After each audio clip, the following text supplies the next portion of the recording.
In 1347, the Black Death killed half of Europe. It supposedly ended, but that is a lie. Imagine 7 centuries of non-stop quarantine. No Renaissance, no industrial age, just endless plague. You are born in a sealed room. You wear leather masks, and you rarely survive past age 20. Imagine waking up to find a black swollen bump on your thigh. It is the size of an apple. It is hot to the touch, hard, and smells like rotting meat. You have exactly 3 days to live. In 1353, millions of people thought they had survived the worst. The Great Dying had finally paused, but they were completely wrong. It was just getting started. You see, the history books tell you the Black Death ended. They tell you it was a single event that passed. They lie. That was just the first wave.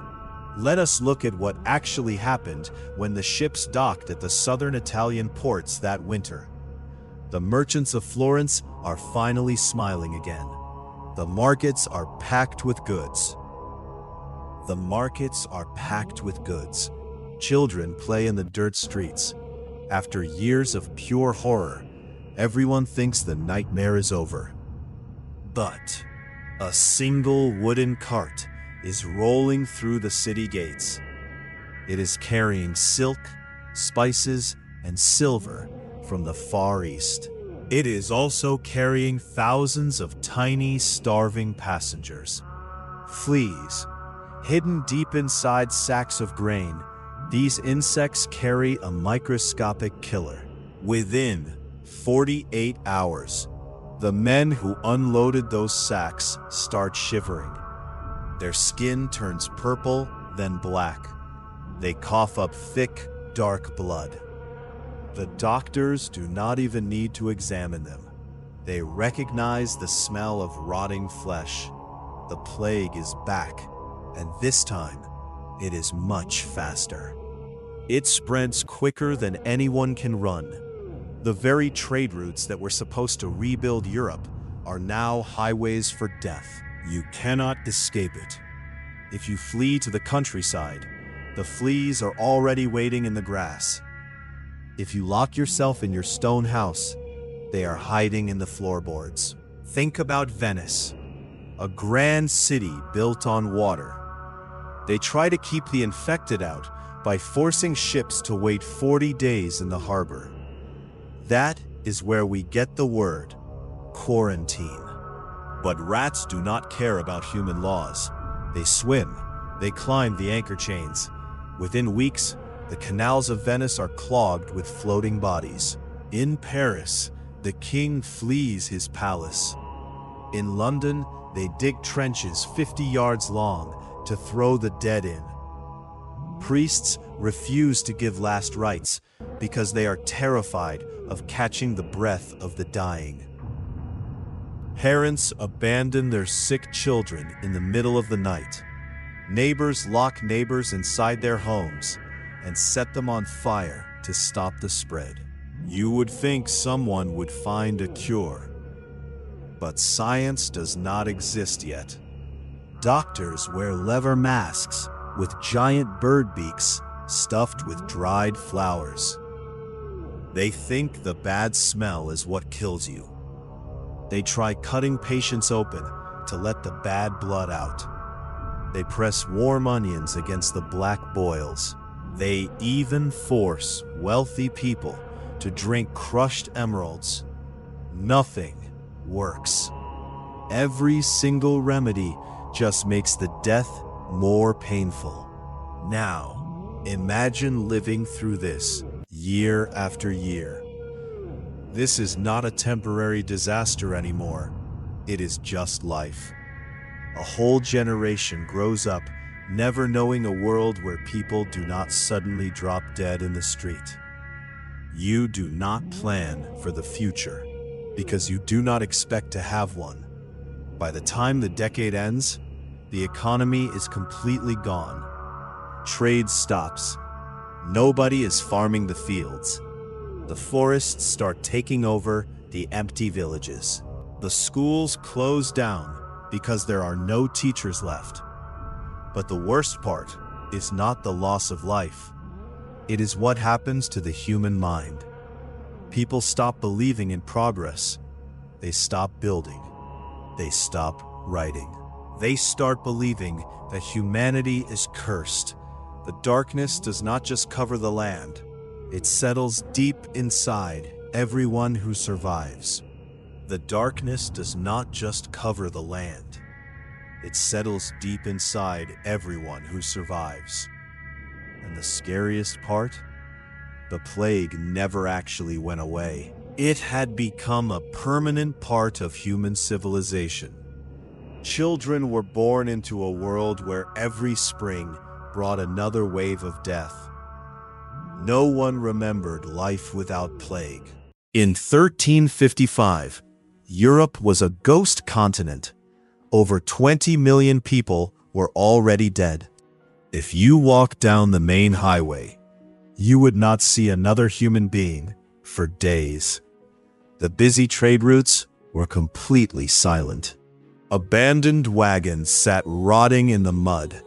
Signposts pointed to towns that literally did not exist anymore. The Black Death did not just kill bodies. It broke the human mind. Suddenly, everyone was a potential killer. You did not shake hands. You did not invite neighbors inside. If a ship arrived at a port, people panicked. Entire cities refused to let foreign boats dock. Captains sat offshore for weeks, begging to unload food. Many never got permission. Some ships drifted back into the open ocean with dead crews. Others became floating prisons. Disease spread from deck to deck until not a single person was left alive to steer. Trade collapsed almost overnight. Without merchants, markets emptied. Without markets, cities started starving. In Paris, a single loaf of bread cost more than a silver coin. People guarded salt like treasure. If you had a sack of grain, you hid it under your floorboards. If your neighbors found out, they would kill you for it. Hungry crowds broke into warehouses. In Venice, guards with weapons patrolled every single bridge to stop outsiders. In London, officials nailed heavy wooden boards over entire neighborhoods. Nobody got in. Nobody got out. If you were trapped inside, you just sat in the dark and waited to die. Church bells rang constantly. Morning, noon, and night. Every single ring meant another body. It was a constant reminder that you were probably next. The wealthy retreated into isolated estates far from the crowded cities. They locked their gates and hoped the walls would save them. The poor had nowhere to go. Entire villages vanished from the map. Fields once filled with wheat slowly returned to wilderness. Wolves walked through empty streets. Nature took back the land. Governments fell apart completely. Taxes stopped coming. Soldiers abandoned their posts to go home and protect their own families. Kings lost control of their kingdoms. Local lords ignored royal orders. Power belonged to whoever had food and could keep you alive for one more day. Doctors had no idea what was happening. Some blamed bad air. Others blamed dirty water. Some said God was angry at humanity. Universities argued for months, but arguments did not save lives. Then, one doctor in Bologna tried something new. He started writing everything down. He tracked every patient with extreme detail. He recorded their age, their job, where they traveled, who they talked to. The other doctors laughed at him. They told him to stop writing and start praying. But he kept going. He said, "We cannot fight what we do not understand." His notebooks got thicker every year. He did not know it, but he was inventing modern epidemiology. His work would save millions, but not for another 300 years. For the people of 1355, his science was too slow. Children grew up in a silent world. They had no festivals, no busy markets. They played alone in small courtyards. Parents taught them one rule: never ever talk to a stranger. Fear was just part of growing up. Some people lost their minds completely. Holy groups walked barefoot through the freezing mud, whipping themselves to beg for mercy. Others blamed their neighbors and started violent riots. Communities broke. Trust disappeared. But a few people kept a tiny light burning. Inside dark libraries, monks copied books by candlelight. They preserved medical texts, astronomical observations, engineering drawings, works of philosophy. Many believed their efforts were pointless. Who would read these books if civilization itself disappeared? Still, they continued writing, because somewhere deep inside, they believed knowledge deserved to survive. Even if they did not. By winter, snow covered the empty villages. Europe did not fall to a massive army. It fell to a killer too small to see. People stopped planning for the future. They stopped dreaming. They only cared about surviving until tomorrow. The Black Death killed 75 million people. In our timeline, that massive disaster actually triggered the Renaissance. But what if that rebirth never came? Imagine if the plague just kept coming. Every single generation expected another outbreak. In Paris, 800 people died every single day. In Venice, 70% of the population vanished in months. Every town lived in constant terror. No one built for the future anymore. Why build a cathedral if your kids will die next week? Construction stopped all across Europe. Half-finished stone cathedrals just sat there, rotting in the rain. Universities closed down because there were no teachers left.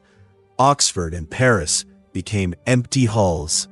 Entire libraries filled up with dust. The books were there, but the readers were gone. Knowledge was literally rotting on the shelves. Think about Florence. In our world, it gave us Da Vinci and Michelangelo. It was the absolute cradle of genius. But in this timeline, Florence is a silent ghost town. Its streets echoed with silence. Its workshops remained empty. Its dreams faded before they could take shape. Across Europe, rulers abandoned ambitious projects. Money once spent on science, education, and exploration now disappeared into endless attempts to contain the plague. They built massive stone quarantine houses outside the city gates. To enter, you sat in a locked room for 40 days. Long-distance trade stopped completely. Merchants refused to travel. People stayed in their own tiny villages, terrified of outsiders. Without trade, new ideas could not travel. Innovation just ground to a halt. The printing press was never perfected. Johannes Gutenberg never got the funding to finish his machine. It remained a useless wooden frame in a dusty workshop. Mechanical clocks remained unreliable, broken toys. Nobody was inventing better navigation tools like the astrolabe. Fear became much stronger than curiosity. But high in the cold Alps, one man refused to give up. His name was Brother Matteo. He spent his nights collecting books from abandoned towns. He saved ancient manuscripts from collapsing, plague-ridden libraries before they burned. The other monks laughed at him. They asked why he saved history when everyone was dying anyway. Matteo just smiled. He said, "Because one day, someone will need to remember." Night after night, he copied fading manuscripts by candlelight. His hands grew older. His eyesight weakened. But the shelves around him slowly filled. Astronomy, medicine, philosophy, engineering, history. The monastery became a quiet sanctuary against forgetting. Elsewhere, physicians made another discovery. They noticed that cities enforcing strict isolation suffered fewer deaths than those that remained open. It was not a cure, but it offered hope. Stone quarantine houses appeared outside major towns. Travelers waited 40 days before entering city walls. Entire ports developed systems of inspection. Disease still spread. Mechanical clocks remained unreliable. Broken toys. Nobody was inventing better navigation tools like the astrolabe. Fear became much stronger than curiosity. But high in the cold Alps, one man refused to give up. His name was Brother Matteo. He lived in an isolated stone monastery. He spent his nights collecting books from abandoned towns. He saved ancient manuscripts from collapsing, plague-ridden libraries before they burned. The other monks laughed at him. They asked why he saved history when everyone was dying anyway. Matteo just smiled. He said, "Because one day, someone will need to remember." He copied old pages by candlelight. His eyes went bad. His hand shook, but his shelves filled up. Books on medicine, books on astronomy, books on engineering. He built a quiet fortress against forgetting. Outside his monastery, the world was shrinking. Cities grew smaller. Forests crawled back over the old Roman roads. Nature slowly reclaimed abandoned stone castles. Trees grew right through the roofs of empty churches. Wolves walked through town squares where busy markets used to be. It felt like the earth was actively erasing humanity. And the plague just waited. It was patient. It was invisible. By this time, in 1492, Christopher Columbus never got his 3 ships. He died broke at age 54. He was holding maps that nobody wanted to buy. We think of the 15th century as the age of sails. We think of brave explorers finding new continents. But in this timeline, the ocean was not a highway. The change started with a single flea. In our history, the Great Plague eventually faded away. In this world, the sickness never stopped. Every single spring, the fever returned. It was a brutal cycle. One year it hit London. The next year, it hit Paris. Cities built massive stone walls just to keep travelers out. If you came from another town, guards pointed crossbows at your chest. Under this constant terror, the desire to explore completely died. People did not care about spices or gold anymore.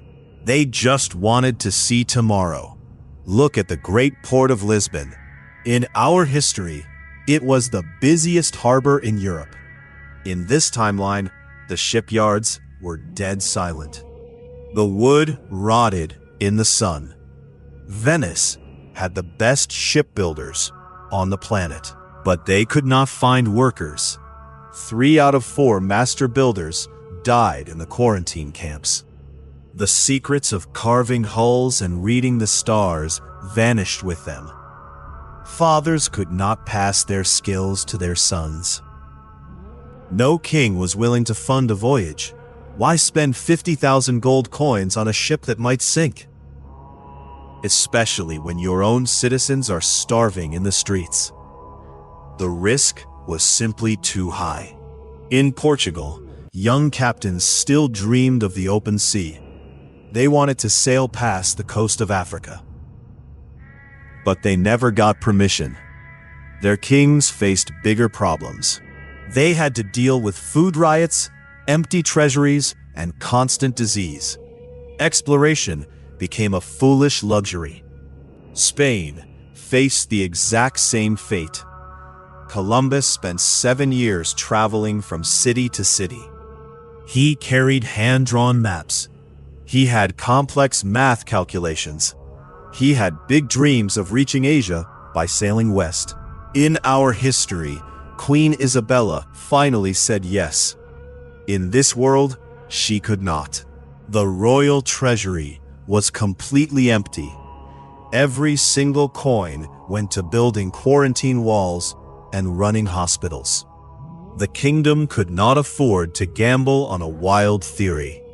So Columbus died in a cold room. His journals were packed into a wooden chest.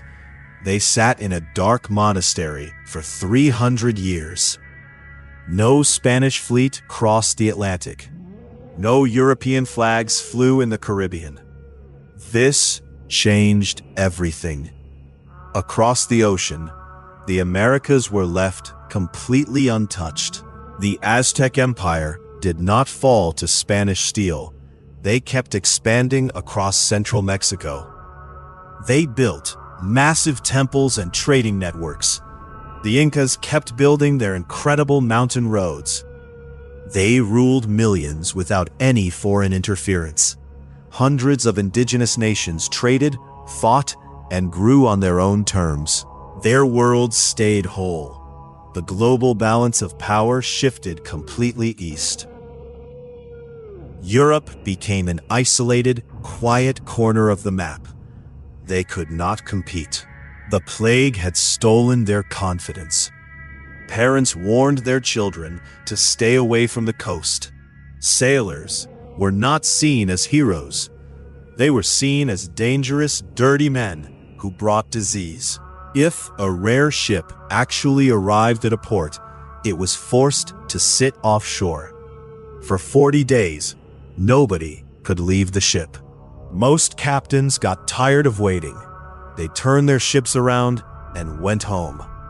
International trade slowly ground to a halt. The world became fragmented. But in a small shop in Genoa, an old mapmaker named Lorenzo refused to stop. He spent 40 years collecting old charts, Greek maps, Arab navigation guides, stories from old sailors. He spent nights drawing a map of the world. His apprentice watched him work. He asked, "Why do you keep doing this? No one sails anymore." Lorenzo did not look up. He just said, "Because one day, someone will." He knew he would never live to see it, but he believed maps were promises made to future generations. As Europe withdrew into isolation, the oceans remained silent. No armadas crossed the Atlantic. No circumnavigation of the globe. No great age of exploration. Humanity's greatest frontier remained untouched. The sea had defeated civilization without fighting a single battle. And while Europe looked inward, the rest of the world continued to change. History was no longer moving together. It was beginning to split into entirely different civilizations. By 1700, Europe had been locked down for 300 years. In our timeline, this was the age of Newton and steam engines. But in this timeline, the Black Death never actually ended. It just became a permanent part of daily life. Every single city was rebuilt from scratch to survive the sickness. Massive stone walls surrounded Bologna, Paris, and London. These walls were not built to keep out rival armies. They kept out the air of the next town. Huge iron gates stayed locked shut for months at a time. Visitors sat in an isolation shed for 40 days. The biggest buildings in every town were no longer cathedrals. They were quarantine hospitals. Church bells did not ring for weddings anymore. They only rang to warn people of a new outbreak. Business still happened, but it was incredibly slow. Merchants traveled in armed groups like soldiers. Blankets were sprayed with chemicals before sale. People burned letters after they read them. They washed copper coins in vinegar before touching them. Getting too close to another human was a death sentence. If you wanted to buy bread, you did not use hands. You dropped your coins into a bucket of vinegar. The baker pushed the loaf to you with a long wooden pole. Every transaction had a 6-foot gap. No one shook hands. No one hugged. Kids grew up wearing thick cloth masks every single winter. Schools shut down for years. Big family dinners stopped happening. Festivals were completely forgotten. But some people refused to just wait to die. At the University of Bologna, Isabella Conti worked in secret. She did not believe the plague was a punishment from God. She did not believe bad smells caused it either. She believed something alive was doing this. Something far too small to see. Other doctors laughed at her. She did not have a microscope to prove it, but she kept going anyway. Every day for 30 years, she wrote in her diaries. She tracked the numbers. She drew maps. She saw the sickness followed the trade roads. She saw rats die before the people did. She saw that fleas were everywhere. She lacked the tools, but she knew. She spent her nights looking at drops of blood. The church threatened to arrest her for her work. They said she was playing with dark magic. But she kept going because she knew the truth was physical. Slowly, other doctors started to listen to her. They formed secret networks to share their notes. Facts started moving faster than fear. People started cleaning the drinking water. They built better sewers. They wore thick protective suits. The death rates started to drop. It was not a cure, but it was hope. They built water mills to grind grain without crowds. All innovation was forced into one direction. Were wider to prevent overcrowding. Hospitals featured isolated stone wings connected by open courtyards. Entire cities resembled carefully designed fortresses against an invisible enemy. The Black Death never actually ended. It is the year 2026, but it looks nothing like our world. For nearly 700 years, the plague stayed. It never became a simple history lesson. It never disappeared from the earth. Every single nation on earth had to adapt. Look at the cities. They were not built for comfort. They were built to keep people alive. Huge stone walls still surround old neighborhoods. Modern districts are split into strict quarantine zones. Massive air filtration towers stand taller than church steeples. Every train station has a sanitation chamber. Every school has one. Every hospital has one too. People do not even think about them anymore. They are as normal as roads or bridges. Kids learn disease prevention before they learn basic math. Every house has a massive pile of medical supplies. Every citizen has a digital health ID. It updates every single second. Every morning, millions of people stand by their front doors. A small scanner checks their temperature. It checks their blood. If they are healthy, the door clicks open. If not, they stay inside. This is just normal life. Technology looks totally different here. In our timeline, we invented fast cars. We invented luxury items. In this world, scientists only cared about survival. Buildings clean their own air. Buses sterilize themselves after every single trip. Delivery drones replaced crowded grocery markets generations ago. Artificial intelligence spends all day looking for outbreaks. It finds them before doctors even notice. The smartest kids do not want to be tech billionaires. They do not want to be famous actors. They want to be epidemiologists. They want to study viruses and defend humanity. Every major college puts all its money into medical research. Humanity got incredibly good at fighting disease, but we paid a massive price for it. Our population is very small. The biggest cities are tiny compared to ours. Giant forests cover areas that used to be farms. Wild animals roam free across empty landscapes. Nature took back most of the land we abandoned. The planet is much cleaner now. It is quieter, but it is also a lot lonelier. International travel is almost dead. Crossing a border takes days of medical testing and isolation. Global tourism is not a thing. People rarely leave their hometowns. Communities are tight-knit, but isolated. The world feels huge again. It feels far away. Even space travel took a hit. We did not race to the moon in the 60s. We spent that money on hospital equipment instead. We finally reached space, but we were 50 years late. The moon bases are still tiny. Mars is just a distant dream. The stars are still waiting for us. Yet, humans did not give up. We did not die out. We survived by working together. Every kid learns the same 3 rules. Life is fragile. Knowledge saves lives. Cooperation is everything. In a quiet Geneva lab, scientists gather around a glass case. Inside is a leather plague doctor mask. The long beak is cracked and old. Beside it lies a handwritten diary. It was written 700 years ago by Dr. Isabella Conti. Her ideas were ignored when she was alive. Today, they are the foundation of all medical science.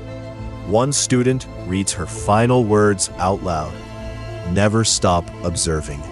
The truth is always there, even when we cannot see it yet. Outside the lab, life goes on. Kids play in specially filtered parks. Autonomous ambulances glide silently through clean streets. Doctors monitor global health in real time from satellites orbiting Earth. We never beat the plague, but we refuse to let it beat us. We adapted. We survived. The year 2026 is not worse than our world. It is not better either.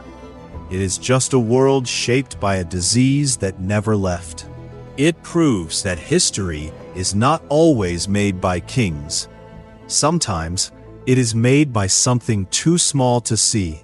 Imagine if the Black Death never actually stopped. In 1347, a flea bite killed a third of Europe. A world where one single disease shaped every human life. For 7 centuries, people lived in survival mode. Could this really have happened? Absolutely. History turns on tiny, random moments. A single storm can sink an entire navy. A volcano can erase a massive city. Sometimes, a king changes the world, but more often, it is a tiny microbe. In our timeline, the plague went away. Medicine got better. Trade routes opened up again. We had the Renaissance. We had the scientific revolution. Then we got factories and electricity. They stopped sharing ideas. Isolation became the law of the land. Survival was more important than progress. The world still moved forward, but very slowly. It was a much quieter place. Maybe it was cleaner. Maybe people were more careful, but they were also terrified.